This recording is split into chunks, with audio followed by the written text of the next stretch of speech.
nossos cânticos de louvor. Lembrar de que Tu és um Rei vitorioso. E a promessa de que em Cristo Jesus, o Teu Filho, nós somos mais que vencedores, por meio daquele que nos amou. Te agradecemos, ó Pai, porque o Senhor nos deu vida e voz para Te louvar, para reconhecer o Teu cuidado protetor para conosco. Te louvamos, ó Pai, porque o Senhor também nos deu saúde, nos deu o trabalho e nos deu as maneiras, ó Pai, pelas quais nós mantemos nossas casas. O Senhor tem abençoado a vida do Teu povo e o Teu povo, Pai, tem devolvido a Ti seus dízimos e ofertas como prova de gratidão pelo cuidado do Senhor. E que o Senhor continue segundo a Tua promessa, abençoando e provendo sustento à vida, ao lar de cada um. Ó Deus, Te louvamos por tudo, no nome do Senhor Jesus. Nesse momento, Pai, nós vamos meditar na Tua palavra. Vamos receber o Teu Evangelho e clamamos mais uma vez o poder do Teu Espírito Santo. Senhor Deus, sabemos da nossa limitação, fragilidade e do quão é precioso a Tua palavra. Quão é precioso, quão é importante poder falar da palavra do Senhor. E há temor no nosso coração, para que o nosso compromisso seja com a verdade do texto. Não nos deixe, Pai, ir além daquilo que o Senhor deixou na Escritura, para a nossa edificação, para a nossa exortação, para o nosso crescimento. Que o Senhor nos abençoe nessa noite com a Tua palavra, em nome do Senhor Jesus. Amém.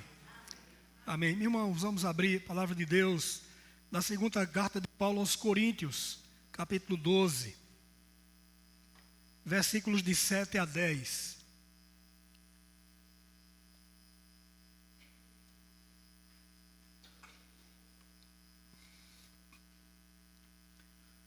Segundo aos Coríntios 12,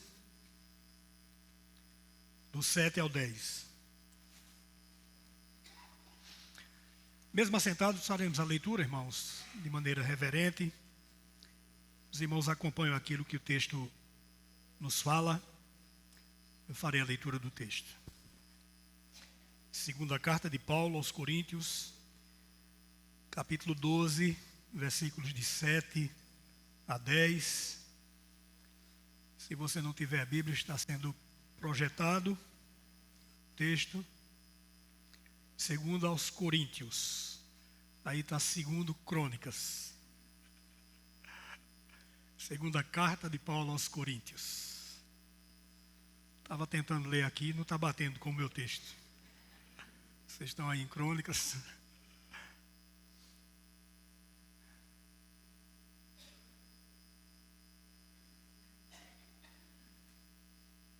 Segundo aos Coríntios 12. Agora, se você não tiver a Bíblia, o texto está aí projetado. Diz assim, meus irmãos, a palavra do Senhor nosso Deus.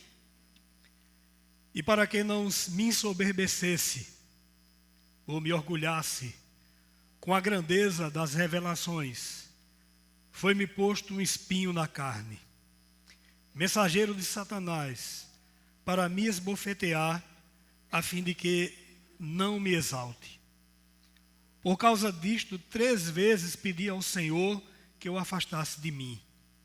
Então ele me disse, a minha graça te basta. Porque o poder se aperfeiçoa na fraqueza.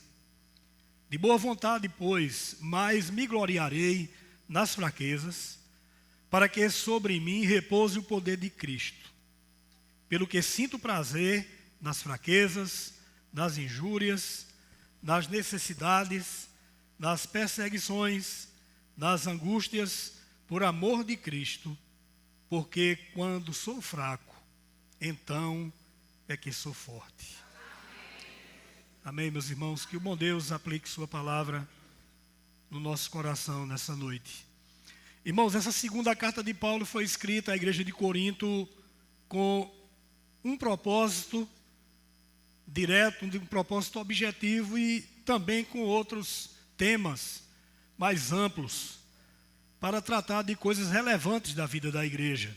Dentre elas, nós podemos destacar aqui especificamente nesse texto que Paulo está falando da sua autoridade como apóstolo.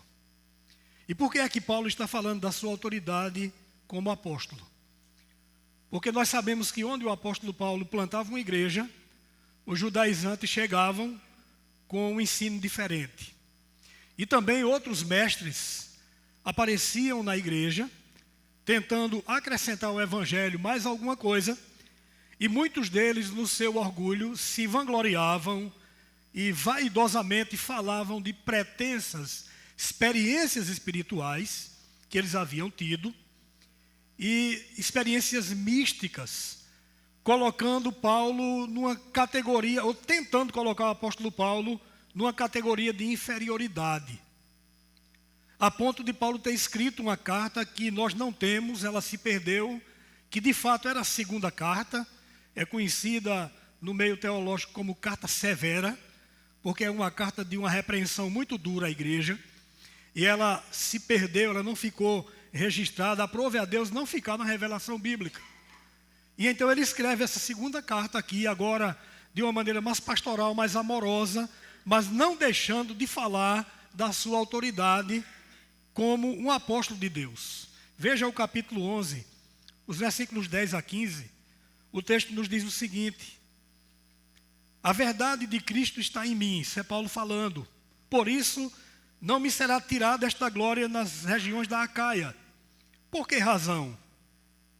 É porque não vos amo? Deus o sabe. Mas o que faço e farei é para cortar ocasião àqueles a que buscam com o intuito de serem considerados iguais a nós naquilo em que se gloriam. Porque os tais são falsos apóstolos, obreiros fraudulentos, transformando-se em apóstolos de Cristo. E não é de admirar, porque o próprio Satanás se transforma em anjo de luz. Não é muito, pois que seus próprios ministros se transformam em ministros de justiça, e o fim deles será conforme as suas obras. Então veja que tinha falsos mestres, falsos apóstolos, e se colocavam vaidosamente como numa posição superior, porque diziam que tinham experiências mais importantes e maiores do que o próprio apóstolo Paulo. Daí então Paulo se vê na obrigação de relatar uma experiência própria. Ele trata aqui no começo do capítulo 12 da sua própria experiência com Deus. Versículos 1 a 4 do capítulo 12. Se é necessário que me glorie, ainda que não convém, passarei as visões e revelações do Senhor. Conheço um homem em Cristo, que há 14 anos foi arrebatado até o terceiro céu, se no corpo ou fora do corpo, não sei, Deus o sabe. E sei que o tal homem, se no corpo ou fora do corpo, não sei, Deus o sabe, foi arrebatado até ao paraíso e ouviu palavras inefáveis, as quais não é lícito ao homem referir. Não é lícito contar. Não é necessário que seja contado o que Paulo vive. Então ele relata agora, como uma resposta àqueles falsos mestres, ele relata a sua experiência. Mas veja, irmãos, Paulo passou 14 anos guardando esse segredo. E perceba que ele ainda está relutante em tentar se gloriar de alguma coisa, porque ele de imediato não diz que é ele. Ele diz: eu conheço um homem que passou por essa experiência. Mas depois, quando ele vai falar da grandeza da revelação, então ele diz para que ele não se soberbecesse pelo que viu, e aqui nós sabemos que esse homem é ele. Ele está então aqui refutando aquilo que os falsos mestres falaram. Ou falavam que Paulo não era apóstolo em igualdade com ele. Ou não era apóstolo em igualdade com eles. E que eles eram superiores por suas experiências. Então Paulo diz: olha, vocês querem saber de alguma coisa? Eu vou contar a vocês o que aconteceu comigo há 14 anos. Eu fui elevado até o terceiro céu. Nós não temos dimensão do que é o terceiro céu. E nós não podemos ir além daquilo que a Bíblia nos diz, para tentar explicar o que é o terceiro céu. Mas Paulo diz que foi ao paraíso. E quando a gente vai olhar aqui, a palavra que Paulo usa para paraíso, no contexto e na cultura em que ele escreve o Novo Testamento, a figura de um jardim fechado, ou de um jardim cercado de uma muralha que pertencia a um rei. Era um jardim particular de um rei. E o que é que acontecia? Quando o rei tinha um amigo próximo, quando o rei gostava de alguém, sentia simpatia por uma pessoa, nutria amizade por aquela pessoa e queria honrá-lo com grande consideração, o rei chamava aquela pessoa para passear com ele e para acompanhá-lo no seu jardim, para que caminhassem juntos naquele jardim. Aquilo era um momento, então, de honra para aquela pessoa. Mas, irmãos, veja que Paulo diz ainda que, além de ter sido levado ao paraíso, que traz a figura desse jardim, Paulo ainda diz: eu ouvi palavras inefáveis que não é lícito ao homem revelar. Se a gente der um Google, né, o dicionário caducou, porque o Google e a IA dizem tudo para a gente. Se você for olhar o que é inefável, inefável é algo que não se pode explicar. É algo que as palavras não conseguem exprimir. Então Paulo diz: olha, esse lugar que eu fui, a esse paraíso que eu fui, o que eu vi e ouvi, eu não consigo traduzir com minhas palavras. Eu não posso expressar humanamente, eu não posso dizer humanamente o que é, como é belo, como é perfeito. Eu não posso dizer o que eu vi naquele lugar, porque não tenho palavras para explicar o que foi que eu vi naquela visão. Se foi no corpo, eu não sei. Se foi em espírito, eu não sei. O que sei é que fui levado e que ouvi. Mas, irmãos, aqui tem um outro detalhe. Paulo não caminhou no jardim de qualquer rei. Paulo caminhou na companhia de Deus. Ele não foi convidado para um jardim qualquer, de um rei qualquer. Ele caminhou na companhia do Rei dos Reis e do Senhor dos Senhores. E viu coisas preciosas, importantes. E próprio Paulo diz: não é lícito que eu revele isso aos homens. Então a gente olha para uma experiência como essa e diz: que coisa extraordinária, que homem de Deus, de uma experiência tão profunda, tão brilhante, tão maravilhosa, a ponto de não poder traduzir em palavras aquilo que ele viu. Mas quando nós chegamos no capítulo 12, do versículo 7 ao 10, Paulo vai nos falar da consequência daquilo que ele viu. Ele vai trazer para nós e nos ensinar as consequências da sua experiência com Deus, daquilo que ele tinha vivido e visto com o Senhor. E então, qual é a consequência, irmãos, dessa experiência gloriosa? A consequência que Paulo nos diz é o fato dele ter descido da glória para a dor. É de ter vivido um ambiente glorioso do céu, a ponto de não poder explicar. Mas ele agora desce para uma prova dolorosa. Ele vai viver aqui um momento doloroso. Veja aqui nos versículos 5 e 6. Ele conta-nos disso. De tal coisa eu me gloriarei, não porém de mim mesmo, salvo das minhas fraquezas. Pois se eu vier a gloriar-me, não serei nécio, porque direi a verdade, foi o que aconteceu, mas abstenho-me para que ninguém se preocupe comigo mais do que de mim ver ou de mim ouve. Paulo não queria se gloriar daquelas coisas, mas ele viu essas coisas gloriosas que foram mostradas por Deus, e o resultado é que ele passa, irmãos, da glória para a dor, e daí em diante o apóstolo Paulo vai ter que aprender a viver debaixo da graça de Deus por toda a sua vida. E por que é que Paulo vai ter que viver debaixo da graça de Deus a partir desse momento? Ele mesmo diz: por causa da inclinação pecaminosa do seu coração. Como também o meu coração e o seu é inclinado para o pecado. Principalmente, irmãos, inclinado para o pecado da vaidade. Como Paulo se sentiu tentado a responder à altura aquilo que as pessoas disseram que ele não era. Ele diz: olha, eu vou mostrar para vocês o que é uma revelação. Eu vou mostrar para vocês o que eu vi. Eu vou dizer para vocês onde eu fui. E ele então fala desse ambiente glorioso, mas agora quando ele volta, ele nos diz no versículo número 7, e para que eu não me ensoberbecesse, para que eu não ficasse orgulhoso demais com aquilo que eu vi, foi-me posto um espinho na carne. Mensageiro de Satanás, para me esbofetear, a fim de que eu não me exalte, a fim de que eu não me envaideça, a fim de que eu não fique soberbo espiritualmente, achando que sou melhor do que os outros. Aí, irmãos, a gente olha assim e diz, que coisa no tempo de Paulo acontecia, quantos falsos mestres, irmãos, quantos falsos mestres não tem nos nossos dias? E quanta gente espiritualmente e religiosamente soberba e orgulhosa nos nossos dias. Ontem eu estava lendo uma reportagem de um jovem que tem surgido aí, não sei nem o nome porque não dizia, e também se soubesse não era interessante estar propagando, mas de um jovem que tem se autodenominado agora um grande profeta no Brasil. E ele diz que as pessoas o procuram para orar, oferecendo entre R$500 e R$1.000 por uma oração.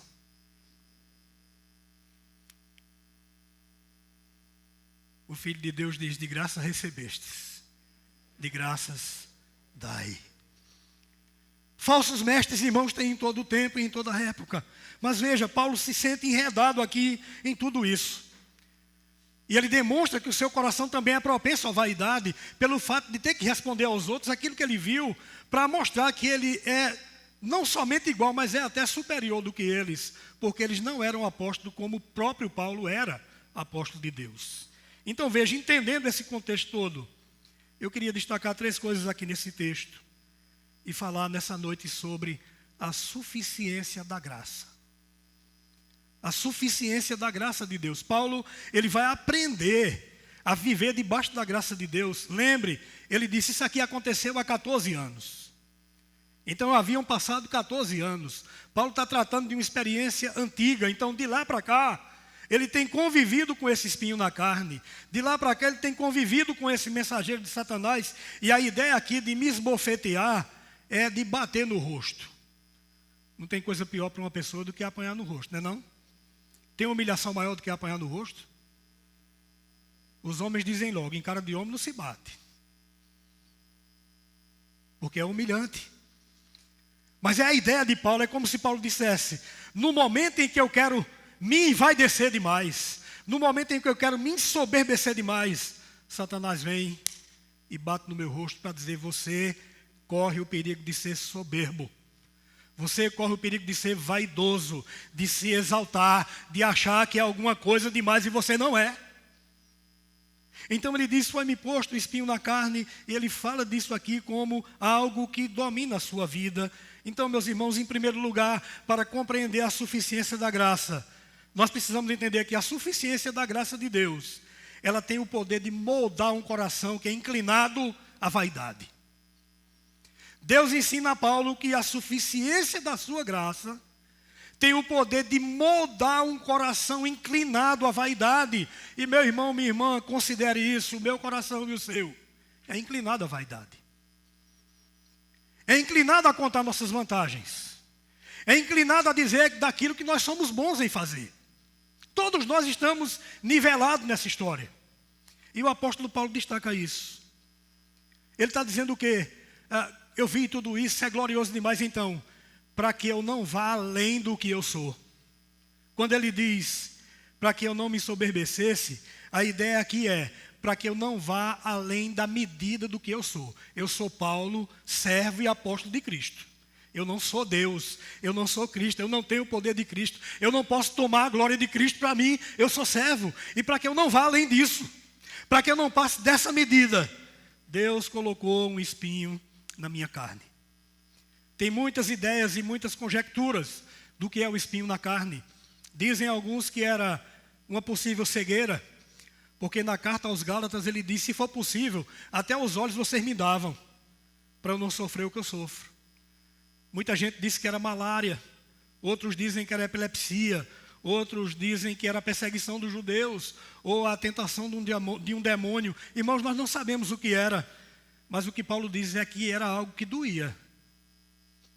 Era algo que causava sofrimento, e era como alguém batendo nele todo dia. E era Deus dizendo, eu estou moldando o seu coração, para que você não seja vaidoso. Eu estou contornando, eu estou conduzindo, eu estou trabalhando o seu coração, para que você não se envaideça achando que é alguma coisa. Era algo que doía na vida do apóstolo. Então veja, não é somente na experiência de Paulo que nós encontramos isso na Bíblia. Nós vemos na vida de Jó. Satanás tendo a permissão de Deus para afligir Jó. E assim também ele perturbou Paulo. Assim também ele mexeu com a vida do apóstolo Paulo. Mas é interessante que Paulo está contando aqui algo que aconteceu há 14 anos.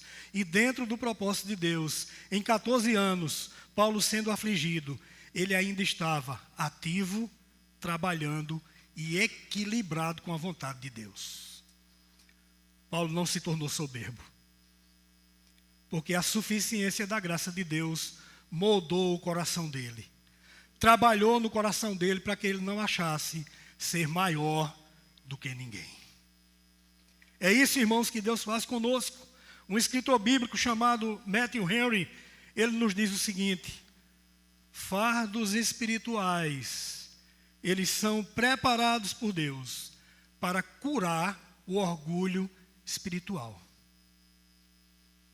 Fardos espirituais são trabalhados por Deus, preparados por Deus, para tratar, para curar o orgulho espiritual da vida dos homens. Então, quando Paulo, o apóstolo, nos relata essa história, ele compreende primeiro que a suficiência da graça de Deus, ela opera na vida dele para moldar aquele coraçãozinho dele inclinado à vaidade.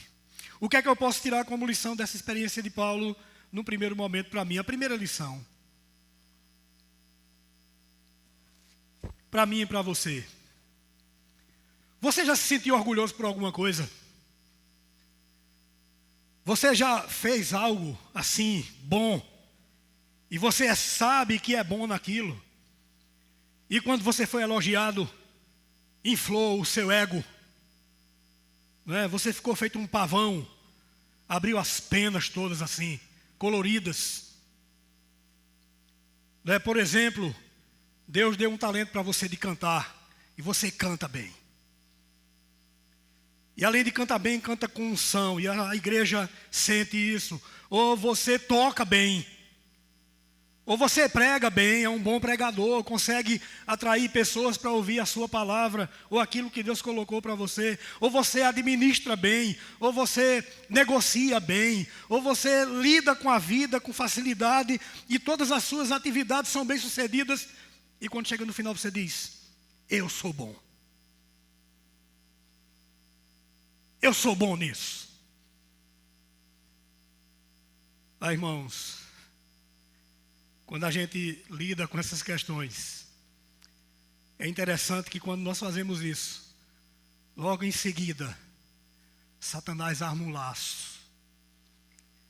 Ele lança a sua teia e nós caímos como um pato. E a mão de Satanás vem no nosso rosto e diz: você é vaidoso.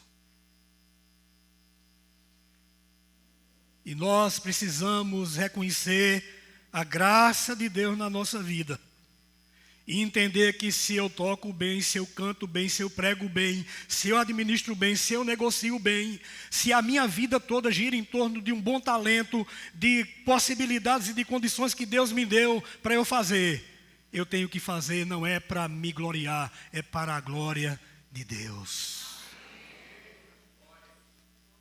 É para a glória de Deus.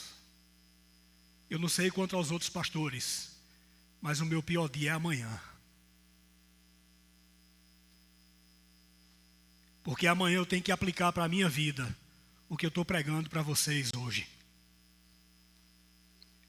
É o dia que Satanás assedia.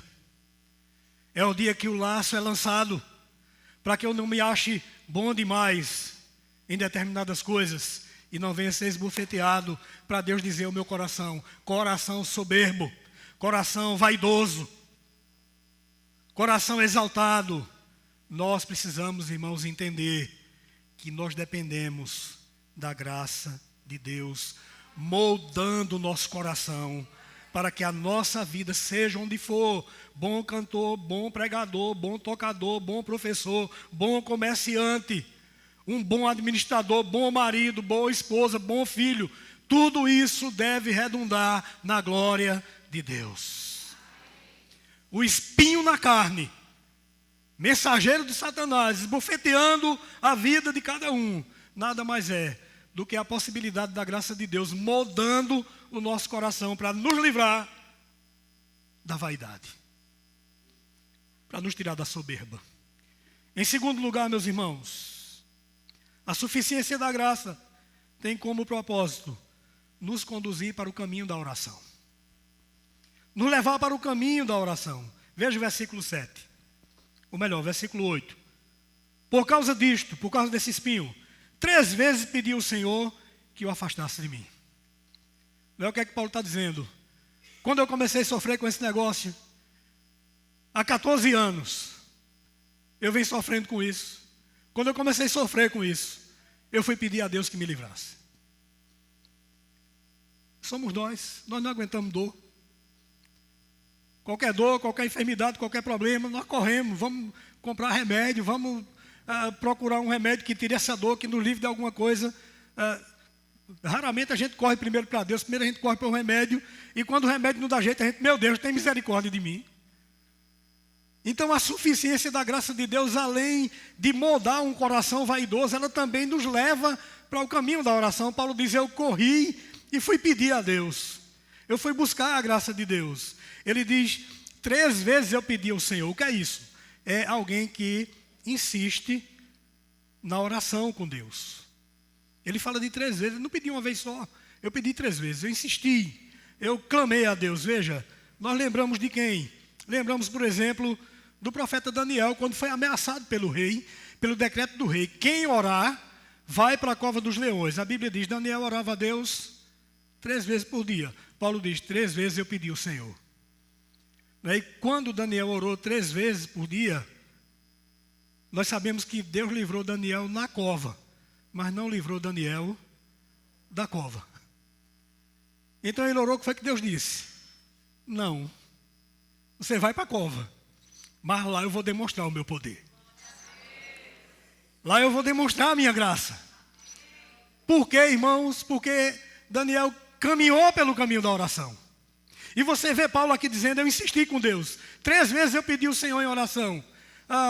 Jesus também pediu 3 vezes a Deus no Getsemane. Pai, passa de mim esse cálice.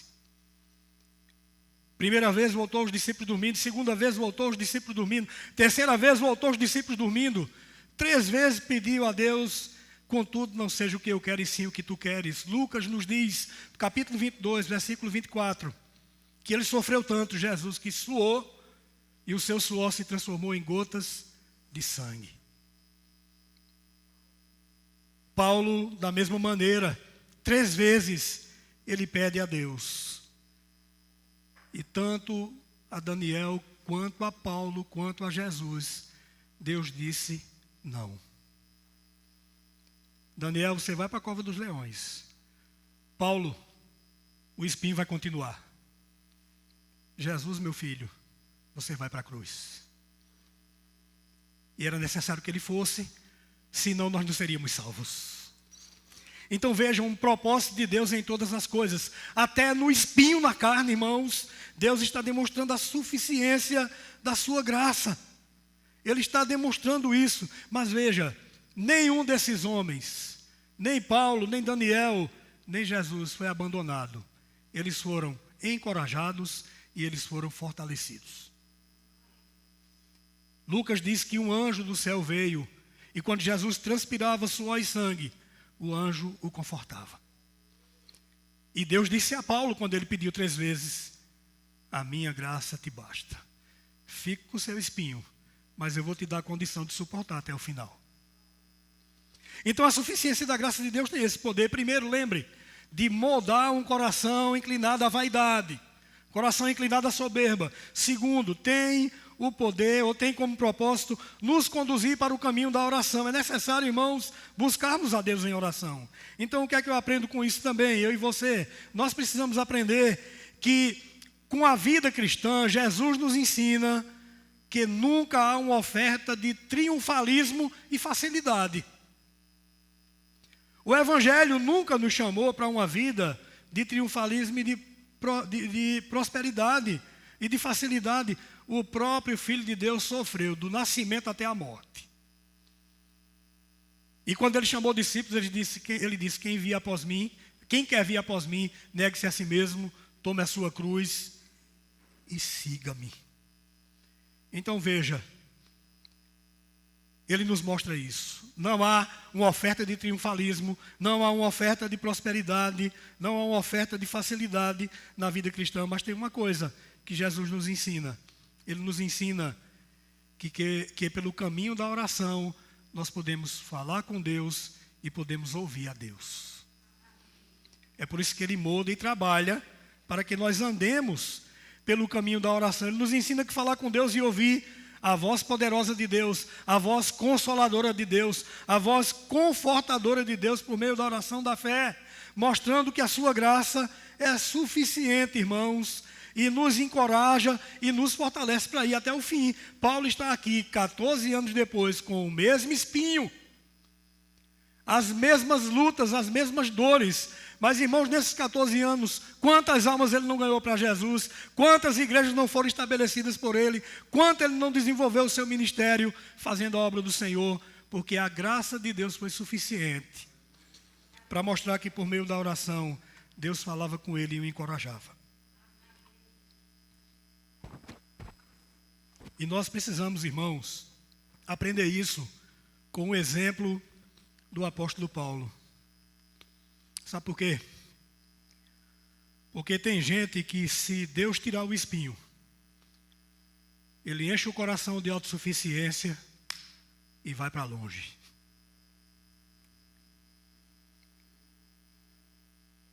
Tem muitos de nós que temos que andar com Deus no cabresto curto. Porque se ele nos soltar, nós nos perdemos. Ele diz: Paulo, tu és um destes, eu não vou tirar o espinho, a minha graça te basta. A minha graça te basta porque o poder se aperfeiçoa na fraqueza. Então, nós podemos e precisamos aprender isso. Aprender que Deus está moldando o nosso coração para fugir da vaidade. Aprender que nós precisamos andar pelo caminho da oração. E o caminho da oração é difícil porque é um caminho de perseverança. É um caminho de tempo gasto na presença de Deus. Mas, irmãos, nesse caminhar nós ouvimos e nós aprendemos de Deus essa voz consoladora que fortalece, que fortifica o nosso viver e o nosso caminhar. Amém, meus amados?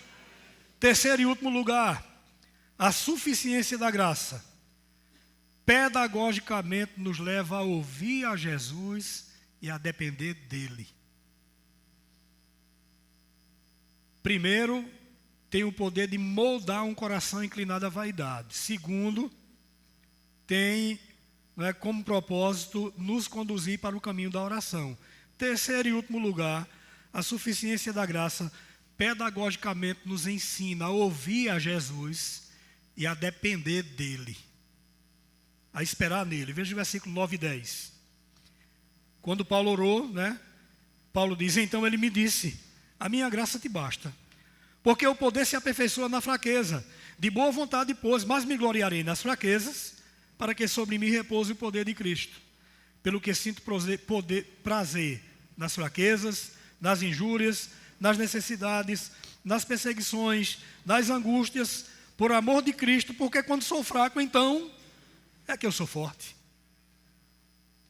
Parece um negócio paradoxal, né? É e não é, é, mas não é. Mas é porque, irmãos, pedagogicamente, a graça de Deus, a suficiência da graça nos leva a ouvir Jesus e a depender dele. O que foi que Jesus disse a Paulo? Paulo, a minha graça te basta. Paulo diz, então, ele me disse, a minha graça te basta. Meus irmãos, é como se Paulo estivesse dizendo, a melhor tradução não seria, ele me disse, seria, ele me tem dito. É um tempo verbal no texto grego que é um termo linear, é para toda a vida. Não é Deus me disse lá no passado ou ele me dirá no futuro. Não, ele me tem dito todo dia, a minha graça basta a você dia a dia. O sofrimento de hoje está debaixo da graça de Deus. O sofrimento de amanhã estará debaixo da graça de Deus. O sofrimento dessa semana, desse mês, do próximo ano, de toda a vida, ou do tempo que Deus permitir, está debaixo da graça dele. Ele me tem dito. Quando nós oramos, Deus fala. Quando nós oramos, Deus responde. Então é como se Paulo dissesse isso. Nos últimos 14 anos eu tenho ouvido do Senhor, a minha graça te basta. A minha graça é suficiente para você. O que é que nós encontramos aqui? nós encontramos um poder de Deus tão sobrenatural que foi maior, que sobrepujou a fraqueza de Paulo. O poder de Deus foi muito maior do que a fraqueza do apóstolo Paulo. Ele diz, então, no texto, que para que sobre mim repouse o poder de Cristo, a ideia repousar aqui é montar uma tenda. É como se Paulo dissesse, Deus montou uma barraca na minha vida, Deus montou uma tenda de poder em mim e vai habitar comigo até o fim da minha história. É pouca coisa, irmãos? Pedagogicamente, Deus ensinando a Paulo e falando todo dia. A graça é suficiente para todo dia. Tem uma coisa, eu estou com você todo dia. O meu poder está se aperfeiçoando na sua fraqueza dia a dia, a cada momento. Deus fez habitação com o apóstolo Paulo, apesar do espinho na carne, a despeito do sofrimento e da dor que ele sofreu e padeceu toda a sua vida. Deus estava presente, acompanhando o apóstolo. É um poder que habita em meio às fraquezas e que dá graça sobre o apóstolo para que ele suporte. É como acontece na minha vida e na sua, quando nós dizemos, eu não sei como eu consegui, eu não sei como eu cheguei, só sei que aconteceu e consegui, mas no final das contas nós sabemos por que é. É por causa da graça de Deus. É por causa do poder dele que opera na fraqueza do homem. Então, muitas vezes, irmãos, é necessário que o espinho permaneça na nossa vida. E aprendemos aqui uma última lição com o apóstolo. É que na caminhada com Jesus, eu e você, precisamos descansar na providência dele. Seja qual for o sofrimento e a dor, descanse na providência de Deus. Jesus disse a Paulo, a minha graça te basta. O que é que ele estava dizendo? Eu vou estar com você e vou providenciar o poder necessário para você suportar essa luta. Para você suportar essa dor.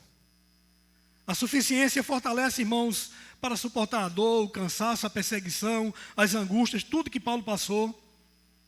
E esse mesmo Paulo, lá em Filipenses 4,13, quando ele fala de experiências boas e experiências ruins, no capítulo 4, versículo 13 de Filipenses, ele diz, tudo posso naquele que me fortalece. Mas não é tudo de bom. Porque anteriormente ele disse, eu sei estar humilhado e sei estar exaltado. Eu sei o que é ter abundância e eu sei o que é ter escassez. Então o que é que Paulo nos ensina? Seja qual for o momento, seja qual for a circunstância, eu suporto, pela graça de Deus que é suficiente, porque Deus me dá força para suportar. São experiências que a palavra de Deus nos mostra, e quando nós olhamos para a história do povo de Deus, nós vemos que é assim com cada um deles. O povo chegou diante de um mar, de lado as montanhas, do outro o deserto, por trás um exército. Deus abriu o mar, o povo passou a pé enxuto. O povo caminhou 40 anos no deserto, a roupa não rasgou, a sandália não estragou, não tinha água. O Senhor Deus tirou água da rocha para o povo. Fez cair pão do céu para aquele povo. Quando o povo pediu carne, Deus deu carne. O Senhor esteve com os amigos de Daniel na fornalha, estudamos hoje pela manhã. O Senhor esteve com Daniel na cova dos leões. O Senhor esteve com Davi na caverna de Adulão, quando ele foi perseguido. O Senhor, irmãos, nunca abandonou o seu povo. Porque a sua graça, irmãos, é suficiente para abençoar ao longo da história a minha vida e a sua. Homens e mulheres cheios de experiência com Deus, experiência de duras provas nessa vida. Mas veja, em momentos cruciais e decisivos, Deus sempre esteve presente. Ele nunca abandonou o seu povo. Assim será também comigo e com você, assim será conosco. Ele não nos abandona. Quero terminar essa palavra lembrando do caminho que o apóstolo percorreu, que nós tenhamos humildade para reconhecer nossas inclinações pecaminosas.